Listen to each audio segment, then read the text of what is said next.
Hello.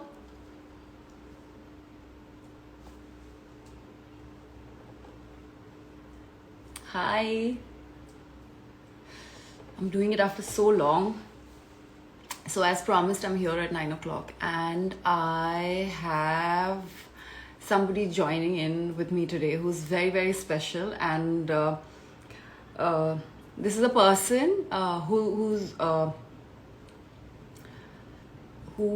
is who thinks like a monk and who's written a book that has helped me a great deal these past. Oh, he's here. He's here. I don't know how do I double tap? Hi Chetali. I'm good. How do I see requests? Oh shit, I should have figured it out earlier.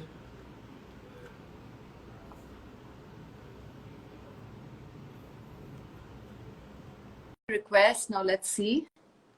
You should be joining us soon. And I'm very, very, very, very excited about. Hi! Hey, how's it going? How are you? I'm so good. I'm so grateful to you. Thank No, you. please stop saying that. I am so grateful that you're here. I cannot begin to tell you how excited and nervous I was about this chat, the live chat that we were going to do. And I'm telling you right away, I'm not very good at this. And all my friends are also joining in. Hi Ashka, hi Surbhi, hi Chetali. And they're all a huge fan of what you say, what you do, the person that you are. So a few of my friends, when I told them that I'm going to be talking to you today, they all send you so much love, and you've helped your book, what you post on your Instagram. It helps everybody. It helps me and everybody around me a great deal. So thank you so much. No, thank you. I feel all the love coming through the screen and from all your friends. So I feel your wonderful energy radiating across the screen. So genuinely, thank you so much. When I found out you were reading my book, it was such an honor. And then when you shared it and you shared your learnings and we were messaging back and forth and we started to connect, that there can be nothing more beautiful for an author. So I'm so deeply touched by your love and your ability to share. And I'm glad that we get to share it today. And you're doing great at Yes. this way. So do not worry. Thank you so much. I've just come back from work. This is my team. It's not me, but thank you so much. Of course. Well, I'm So, glad. my friend, you have to say hello to Vanessa and Ashka and Ayan Mukherjee and Gunjan. Okay, so I'm going to try and do that from my memory. Vanessa, Ashka, Ashika, hello. I hope you're well. Ayan, Ayan, I hope you're doing awesome. Gunjan, Gunjan, sending you my love. and Chetali. And Chetali, I hope you're really. I hope I get to see you all one day in person. I hope so too, and I hope that I was. I didn't at that point of time. We were not really. I hadn't connected with you, and I didn't know how to. But in the month of March, I was going to come to LA, and I was finding ways to try and meet you. So I would have probably actually called Shamita and Yeah. said, yeah, she's a dear friend. So I would have asked her to connect me to you probably. Yeah, But then absolutely. the pandemic happened, and I think it is both, I don't know, curse and a purging for the most of us. Yeah. And in between all of that, you wrote this book. And so I'm going to dive right into it without Sure. much ado. So what I wanted to ask you first was that, more than often we always talk about, obviously there's a lot of awareness about mental health and depression and how to deal with it and how everybody should come out and talk about it. But what I wanted to ask you was that, when there's a heartbreak or, a family member or a close one passes away, obviously the sadness that you feel, the angst that you go through is a lot to handle. And it's very, very understandable when a person goes through the depressive feelings or the restlessness or the anxiety. But how to, apart from that, my question to you is how to not fall into depression. What can be done from, say, an early age to avoid it? Because we're always surrounded with these work insecurities and our personal issues, and we collect and sit on this pile of garbage every single day. That's how I feel like we treat our minds. We collect everything, like it's almost like collecting the entire garbage in your house and sitting right on top of it. So how do you kind of avoid doing that from an early age? That's a really good question. And it's a proactive question in what can be. How to not be depressed. Everybody talks about when you feel depressed, what you should do. Yes. So one of the biggest things is that all of our adult challenges in life come from our childhood challenges. And so you're right in asking this question, because psychology talks about how as children, anything we experience, what we do or don't get from our parents becomes what we look for from the world. So if we never received validation from our parents, we look for validation in others. If we never received praise or connection from our family, then we look for praise and connection outside of us as we become adults. And so our whole life is seeking and chasing what we didn't experience as the childhood version of ourselves. So the beginning of that is to actually ask yourself, what is it in my life that I see myself craving from other people, chasing in other people, and how can I give that to myself first? How can I start with myself, and whatever I'm looking for, whether I'm looking for validation, whether I'm looking for praise, whether I'm looking for confidence, attraction, whatever it is, how can I first have that with myself? And that starts by actually spending time with ourselves. We're always running to spend time with other people. We're always running to be socially around other people, but we don't spend time with our own mind and body. And so the beginning of it is actually checking in once a week, being still and calm with yourself, even if it's for 5 minutes, and just taking a moment and saying, how do I feel today? How's my mind? How's my body? How's my heart today? What does my heart need today? What does my mind need today? When you have this conversation with yourself, and by the way, it's not crazy to do this, because we always ask other people, how are you doing today? But we never ask ourselves that question. So starting a conversation with yourself means that when you're on the verge of pressure, stress, whatever it may be, your mind and body have an opportunity to communicate with you how they feel. So those are some of the ways that in the beginning, and of course there are habits we can talk about as we develop this conversation, but the first principle at the root of all of it is we need to spend time with ourselves, and we need to give ourselves what we want everyone else to give us first. That's so true. In fact, I was feeling like writing all the everything down, whatever you were talking about just now.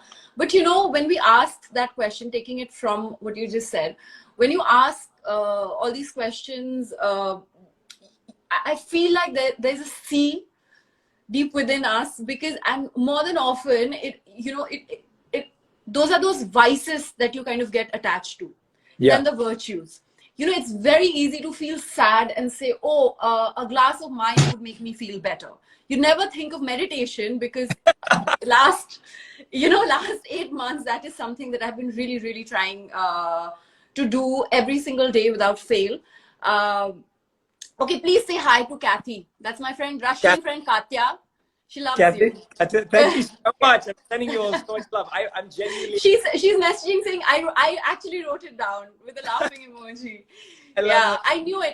This is like one family. So I am a very, very sticky person. I love my friends, and I hope they love me as well. So every time there's a full community thing going on. It's like one little mela and festival. You know how they celebrate in India. So it's usually like that. I feel like we get more attached to the vices than the virtue, and this is more for everybody who's here today and listening to you. And I have personally felt that initially, when I used to, like you had mentioned in your book as well, when I sit down and meditate, I used to cry every single time. Every part of my body used to say, open your eyes, open your eyes. This is bullshit. Meditation is not for everyone. Probably it's not, you're not made for this. So go about your day without actually going through this. And from then, a year back to now, I can actually meditate for an hour if I wanted to. And I feel good about it. But it's not just breathing. I mean, that's like a crutch of the chants, but I feel really good. So when I get a little restless, I start chanting, and then I stop it, and then I feel like my mind doesn't really want me to talk or do anything. It just wants me to sit calm. But most of my friends or people, so when I got to know yesterday that a few days back that we're going to be doing this, I started talking to like-minded people or friends who are either getting into reading the Bhagavad Gita or starting meditation and stuff. Everybody kind of said, you get attached to the vices more than the virtues. You've asked yourself to you've given yourself permission to tell you what's wrong and what you need, but what you need is either sugar or binge watch a show or not get up from the blanket and just procrastinating. What do you do? Like, what is the first step that they should take to? Yeah, absolutely. So first of all, I want to say congratulations. That's amazing. That's an incredible achievement. I mean, to start off meditating, and like you said, the challenges that come with meditating, but the fact that you stayed the course and that now you've developed this amazing meditation practice, that's beautiful. So amazing. Congratulations. I still don't know, okay, if it is right or wrong. I don't know that. I just know I can sit quietly. That's all I know. If you feel that you're experiencing stillness and you feel that you are experiencing yourself, then that's amazing. And that's the best start. And then when we all hang out together with your community, we'll do some more together as well. But yes, you're so right. Whoever of your friends said that, we get more addicted to the vices than the virtues. What we have to start to do, and in the book, I call it spot, stop, swap. So this is really important because what most of us don't realize is there's a pattern in our negativity. There's a pattern in our feeling unfulfilled. There's a pattern in us feeling looking downwards on life or feeling hurt or feeling pain. So the first thing we have to do is we have to spot what places do I feel negative? Which people around which do I feel negative? Right? The places and people, and what projects am I doing when I feel negative? People, places, and projects are usually where we feel growth or where we can feel negativity. Now, that doesn't make someone negative. It doesn't make that place negative. It doesn't make that project negative. But for us at this current time in our life, we have to spot and become aware, where do I feel these things? The second thing we have to do is we have to stop and ask, is this how we want to live our life? Sometimes we can spend years around the same people who don't help us grow, but we never ask, why am I still doing this? Why do I still keep going to that club or that party? Or why am I still hanging around in this circle? Because we never reflect and we never introspect and check with ourselves, is this what I want? So we have to press pause and we have to say, is this what I really want? Am I experiencing what I want? And finally, we have to swap that with a better habit. So you have to replace a vice with a virtue. So it's spotting the vice, stopping and pausing, and then switching it for a virtue. And the only way you'll strengthen a virtue is if it becomes a daily habit. And that daily habit has to become your top priority. And you surround yourself with people that make you feel that way. And you will find these people often, they may not even be in your city, but they'll be online. Like today, I mean, we connected online, right? Like we didn't have the same friends. We have a few mutual friends, but we didn't have the same family. We don't have the same community, but we've connected because we have a similar value and a similar virtue. And I encourage everyone out there to look beyond the people around them, to also find that like-mindedness, and to not push away your family and friends, not to just leave them and, be critical of them. Love them for who they are, but allow yourself to still create the community that is powerful for your growth. That's so true. Okay. I have written questions. You're doing great. This is amazing. Yeah. So, okay, yes, this is one thing that I also wanted to ask. This is for all my married friends who are living in marital bliss and everything, but they always ask, how do you manage? This is a very funny friend of mine, Rupali. She's like my sister. Like, how do you manage to think and be like a monk in a marriage? Don't you, like, we all know Radhi is so beautiful and she's just the probably perfect little being, but I'm sure both of you are humans, and you always also would have your own share of arguments and fights. And how do you how are you like a monk in think like a monk in a wedding, in a marriage? That's a great question. First of all, Yeah. hello, Rupali. And yes, Radhi and I completely are human. And actually, we spent so much time in our first years of marriage. So we've been together now for 7 years. We've been married for 4 years. And I've known of her and known of each other for about 11 years now. So it's been a long span of time. And our first few years of marriage, probably our first 2 years of marriage, were some of the most difficult years in our relationship. And the reason was because when you live with someone who comes from a different background, different parenting, different standards, even if you have the same higher values, if your daily compatibility has not been created, has not been built. And I think this is the part where couples and relationships go wrong. And I'll come to the think like a monk part. I think that's a great question. The interesting thing here is that we expect that if you love someone, that you know how to live with them.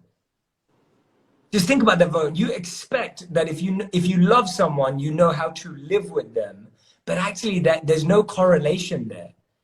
If you love someone, you have to learn how to live with them. That's so true. And that's the part that we all miss. We all skip that. We think we go from love to living together. It doesn't work like that. So we spent the first 2 years of our marriage having disagreements, arguing, having discussions, figuring things out, communicating, sometimes communicating badly. And then what we could do is some people go backwards and they go, oh, that means we don't love each other.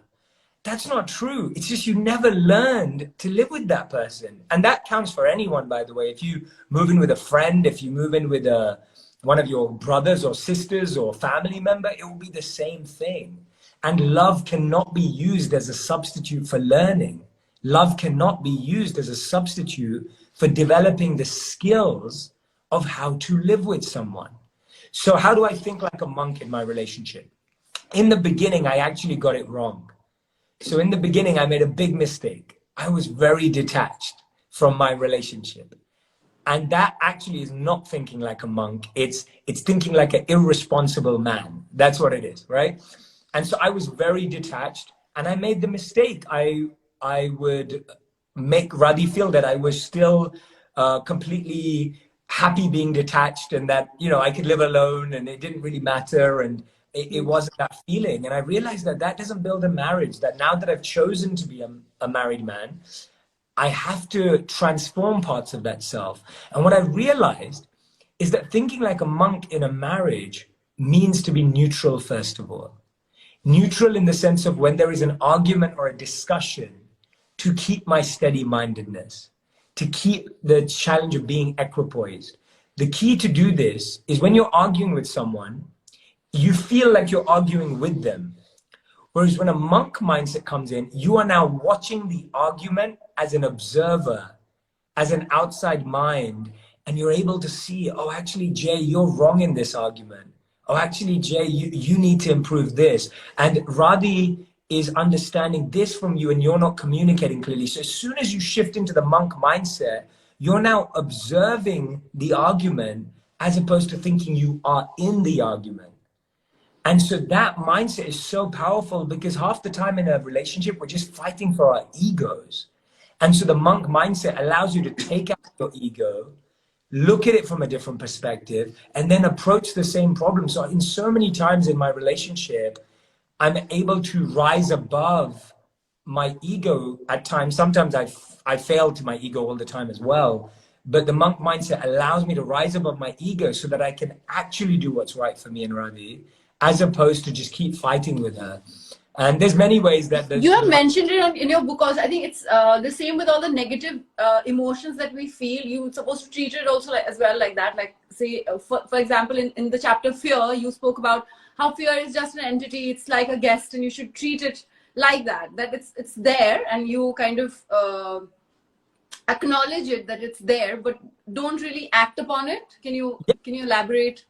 Yeah, that as well, a little bit, please. You explained it wonderfully. You're completely on the right, exactly what you said, that the challenge is that we look at everything as us. So we say things like, I'm in pain, like I'm stressed. but you are not stressed. You are feeling stressed. It's a feeling, it's an emotion, but you are not that. You are you. But you are feeling stressed. You're experiencing stress, right? When you say, I am cold, your body's getting colder, but you are feeling colder. It's a feeling, it's an emotion. It can be changed because then when you put a coat on, you feel warm. So it's just a feeling. It's not that you are cold or you are warm. It's just for that instant state. And so when you observe yourself in that way, when you become an observer of life, you start to realize that you are not wrong or right. There is just a discussion happening here. And actually, we should be looking towards the same goal. And so the monk mindset really allows me to stop fighting for my ego and start really living for what is right for both of us. And that really makes a difference. And I want to ask you some questions as well. You've been doing such a wonderful job asking me so many questions. I want to ask you as well, and you can ask more, but what I've been inspired by you, and I really mean this, inspired by you, and many of my friends as well have discussed that when we noticed that you shared my book, and I was sharing with people the beautiful review that you wrote of my book on your page, and I was so touched and so humbled. And I was sharing it with some friends, and they were following you, and we were talking about you. We're so inspired by your deep study, like your desire to deeply study, not just read, not just post an Instagram quote or a caption, but that you're so deeply studying the Bhagavad Gita. You studied my book. You were saying that you were making notes and highlighting, and I think Okay. I just want to say that the way you are approaching study and growth is admirable, and it's an inspiration. And I really hope that anyone who follows you and connects with you learns this wonderful skill from you. So first of all, thank you. And I was going to ask Thank you so how much. did you how did you come across the Bhagavad Gita? How did you come across my book? And how did Okay, you so start discovering your inner path? How did you go on this journey? I still don't understand it, honestly. I think, again, you learn from your mistake, and it was just one day, I think a couple of years back as well, I'm just going to be very candid and honest. The kind of, like you speak about the pattern of relationship that we end up choosing, and, my father's passing, or the fact that I realized that there was something wrong that I was doing, the kind of people I had surrounded myself with, or, I have been an avid reader since I was very little, but I realized that whether I read the Four Agreements or, Autobiography of a Yogi, The Power of Now, Realizing the Power of Now, Practicing the Power of Now, The Mastery of Love, it was just all just words. There was no application. And then I was like, okay, I'm doing something wrong because I know all these things, and very conveniently I enjoy it while reading them, and then I forget all about it. The search for some sort of knowledge and the truth, the self-realization, what am I here for, and the fact that my parents have been very, very spiritual and religious, and they always spoke about the value of education, and they were all different things. And somehow, as I was growing up, I felt like everything was kind of connected. So it has only, honestly, I don't do anything. I just love reading, which is what I'm a very, very simple person. I like reading. I like learning. I wake up in the morning every day as a newcomer, whether I have to learn some choreography or whether I have to be on a set. So that's how I'm, and especially nowadays, especially after the pandemic, which has literally taught me, thoda hai thode ki zarurat hai. You don't really need so much to be happy. And the rat race that we are all into, we don't even know what is that race for, and what the end game is really. So I guess there's that realization that life is to be lived, and I want to be happy, and I want to do, I try and do as much seva as possible that I can. And yeah, that was my next question to you. In fact, I hate talking about myself. Even though I thought this can be a conversation, I'm very happy being in this place and asking you questions. So, the value of seva that we keep talking about, I just want you to, because people will believe you more, or when it's coming from you, and you'll be able to explain it better. No, you explain things wonderfully. I'm glad you spoke about yourself, because I actually think that you're inspiring so many people by sharing what you read, because you have so many people that love you and follow you and connect with you. But when you're using your platform, actually you're doing service just through this question that you asked me. The fact that you're using your platform to educate and share with others ways that they can grow, that in itself is service. So service, going to your question, service is not about anything apart from recognizing that there are many people in the world that have less than us. There are many people in the world that haven't been given as many opportunities as we have. There are many people in the world who every day when they wake up, they don't even know where their meal or their drink is going to come from. And then there's also a recognition that we ourselves have something in our lives that we weren't born with. There's some lack in our own lives. There's some lack of opportunity in our own lives. And we have two choices. We either go and chase that, or at the same time as pursuing our goals and our dreams and chasing them, we also try to extend ourselves to others. And when we do that, what we don't realize is that our heart becomes so full. Our life becomes so full because I'll tell you a few of the gifts of service. When you serve others, the first gift you get is gratitude. What you just said so beautifully in Hindi, that statement, is that you realize that the little you have is so beautiful in and of itself. That gift comes when you serve others and you actually realize how much you do have. Service first gives you the gift of gratitude. The second thing that service gives you is it gives you perspective. When we're complaining about something in our lives and then we see someone else who's actually happy with very little, we gain perspective. We go, oh, wow, let me look at my life a bit differently. Let me approach this differently. So that's another gift of service.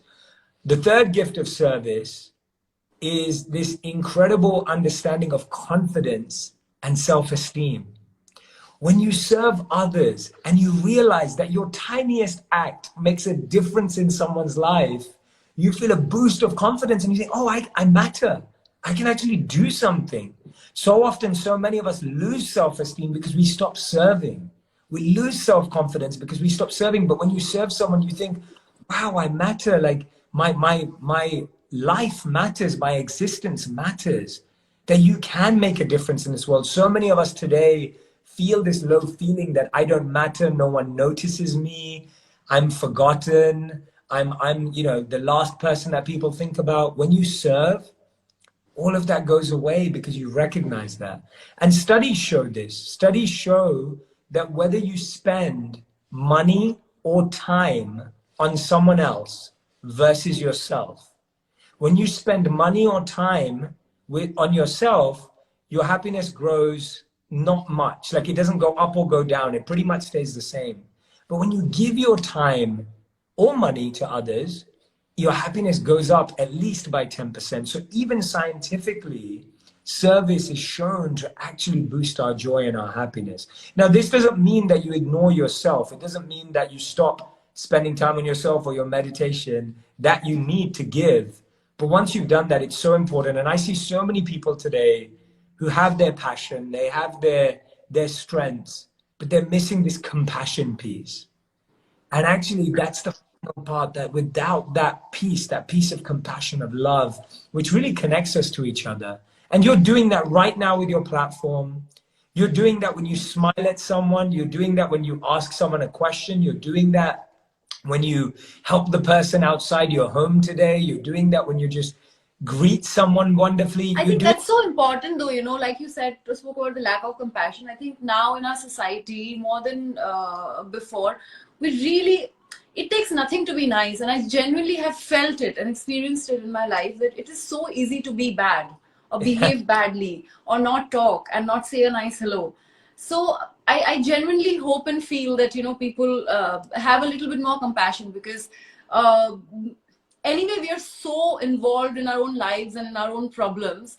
And being a good person, being a little thoughtful, it really takes nothing. So, agree.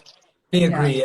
It's, we'll make mistakes. I talk about it in the book. I remember once I was jumping into a car service like Uber or Lyft. And I jumped in And then I realized about 2 minutes later, we hadn't moved. And I said to the driver, hey, what's up? And they were like, you didn't say hello to me. And I thought to myself, wow, like, it's Wow. easy to forget. And I said, I'm so sorry. I was like, thank you. You've taught me such an important lesson today. I was like, yeah, like how much does it take? I know I'm busy. I'm on my phone. I'm working, whatever it is, but that's just not good enough, because if we lose the human connection in the simplest of forms, and I told him, you've taught me such an amazing lesson today. I will, so now whenever I step into a car or whatever, the first thing is, hello, how are you? How's your day going? Hope you're well. Like, because, you just forget that these very small things. And so I make these mistakes. We all make these mistakes, but we can all improve. So yeah, thank you so much for asking that question. I'll ask you one last question now, just to sum it all. Why don't you tell everybody who's watching and who has not read your book and do not want to, sometimes people are not readers, but they really, really love what you post on your Instagram and, the kind of things that you talk about. What should people do every single day to keep their minds, body, and heart and soul healthy and happy? I love that. That's a wonderful question. So, Like, to sum it up. Absolutely. And for those of you that don't like reading, I also read my whole audiobook. So if you like listening, if you prefer listening like this, then I spent about 25 hours reading my whole book, and you can actually hear me reading it. So if you prefer listening, then you can listen to me read the book. But by the way, do you know what I did? Sorry, before you answer the question, because I was really, I was waiting for your book, and then I had already got the audio book also on Audible. I started listening to it, and I'm like, no, I want to read the book. So once the book came, and I was reading it, but I had already also started enjoying listening to you read it out. So I have actually given your book 10 hours of good reading and listening. I did it together, and it was amazing. I was so present. I listened to every single word. I read I felt all the emotions that you're talking about. I enjoyed your experience. It was so lovely. Thank you for writing that book. I really, really do. I really mean it. No, I feel it, honestly. And that's why my heart I just want to meet you and all your friends and be together and start a book club together when we're together. And, but no, wow, I'm honestly so humbled. Truly not. I really feel how genuinely you've connected with the book. So thank you. But the idea of how to have that happy, positive day every single day. In the book, I give a very simple acronym called TIME, TIME. And these are 4 simple habits that anyone can do. You don't have to buy anything. You don't have to own anything. You don't have to create anything. Anyone can start doing this today or tomorrow morning. I know in India it's already the evening. So you can wake up and do this tomorrow. So the first T stands for thankfulness. If you've noticed in this conversation, and you do this so wonderfully, you've constantly thanked me, you've thanked your audience, you've thanked your friends. There's such a great degree of thankfulness in your life, and that creates joy in our life. But there's a key thing about gratitude that I want to share with you. Can you tell me 2 of your closest friends' names? They can be real or imaginary. You've told me some already. No, Rupali and Isha. Okay, fine. Rupali and Anisha. So Rupali and Anisha, I know you're both wonderful people, but for the basis of this conversation, just go along with it. So let's say after this is all over, you throw a party and Rupali and Anisha come. And then the next morning, Rupali messages you and she says, thank you so much. I had a great time, which is a wonderful message. And Rupali, I know you're a wonderful person, but just for the basis of this example. And then Anisha messages you and she says, you know what? I had the best time ever. It was amazing. It was just, you absolutely put on the best party of all time. The games were amazing. Your family's amazing. Oh, the food. Oh my gosh. And I love dancing with you. It was so much fun. Thank you for having me. This changed my year completely. Now, both of those are beautiful messages, but the second message is likely to bring you more joy. And here's the key with gratitude. The more specific and the more personalized you are, not only will the person receiving it be happier, but even the giver will be happier. When you reflect in a personalized, specific way as to how someone makes you happy and joyful, and you share that with them, it transforms your relationship. So starting, and sorry again to Rupali and Anisha for using you as, but I hope that helped. But the answer here is every single day, start your day with a grateful thought. It's said that when you're in a state of gratitude, you can't be anywhere else. So if you're in gratitude, you can't be in worry. If you're in gratitude, you can't be in anxiety. So when you start your day, start with a grateful thought, but make it a specific one. Send some a video message, a text message, a voice note, a FaceTime call. Do it. And it just has to be 30 seconds, just 2 minutes. It doesn't have to be a long thing. Choose one person a day. So that's T. The I is inspiration. This is a really important one. Every day, and I know that, you say on your bio on Instagram, you say, I love dancing, books, and food. So the interesting thing here is that when we get hungry, we don't panic or get worried about hunger because we know that if we eat, the hunger will go away. We may panic about where am I going to get food from or what am I going to eat today? But you know in your mind that if you eat, your hunger will be satiated and you'll be full. You know that because you've done it before. Inspiration is exactly the same. When you feel hungry or starved of inspiration, you shouldn't sit there and panic and say, why am I not inspired today? Why am I not motivated today? You just have to realize if you feed yourself inspiration, then you'll be full again. And by the way, when you wake up tomorrow, just like you lose the food in your stomach, you'll lose the inspiration. And then again, you have to get inspired every day. So similarly, we have to ask ourselves, what is the habit I'm doing every day? So for you, it's reading books or listening to books. For someone else who's watching today, it may be watching a talk or a TED talk. It may be listening to this conversation. Maybe some of you are listening to this today and this is what's going to inspire you. You have to find your habit. At one point in life, I used to listen to Steve Jobs' commencement speech from Stanford University every day. Every single day I used to listen to it. And it had such a big impact on my life. And obviously I listened to my monk teachers every single day for many, many years. And so that inspired me. So ask yourself, what am I doing to inspire myself? The third one is meditation. We spoke about that. So the idea is to just spend some time with yourself in the beginning. And the E is for exercise. Whether it's a dance party, and I know you love dancing, or whether it's a virtual workout with friends, or whether it's just some in-home indoor workouts, or just going up and down the stairs, movement will change your life. Movement is so powerful. Don't try and substitute it for anything else. So the 4 habits for a happy, healthy, and positive life, TIME, thankfulness, inspiration, meditation, and exercise. And there's one actually that I forgot to put in the book, so I'll share it here. It's S at the end, times. S is for sleep. It's shown that if you sleep before midnight, especially by 10 p.m., the human growth hormone, HGH, is most powerful between the hours of 10 to 12. So even if you sleep 8 hours after midnight versus sleeping 8 hours, including 10 p.m. to 12, that sleep where you sleep slightly earlier will be much more powerful. So if we can change our sleep patterns, so many of our mental challenges and stresses will actually go away simply by sleeping appropriately and sleeping at the right time. Also, according to Bhagavad Gita, you live in tamogun, no? If you sleep very late, we're all very worried in the class because according to the Bhagavad Gita yoga ladder, we're either on the animal ladder or even below it. Sakar karma, and there's Gyan Yoga, Dhyan Yoga, they are just like unattainable this lifetime. So Absolutely. I love that. You've studied it so deeply. That's so wonderful. We should do some sessions on the Bhagavad Gita too. It'd be really nice. Yes, please. Yeah. You would have to talk. I'm still very broken. So the thing with Bhagavad Gita, when I was reading the first chapter, I was like, okay, this is like a story. In the second, I kind of started understanding what Shri Krishna was trying to tell Arjuna. But, it was still a little vague.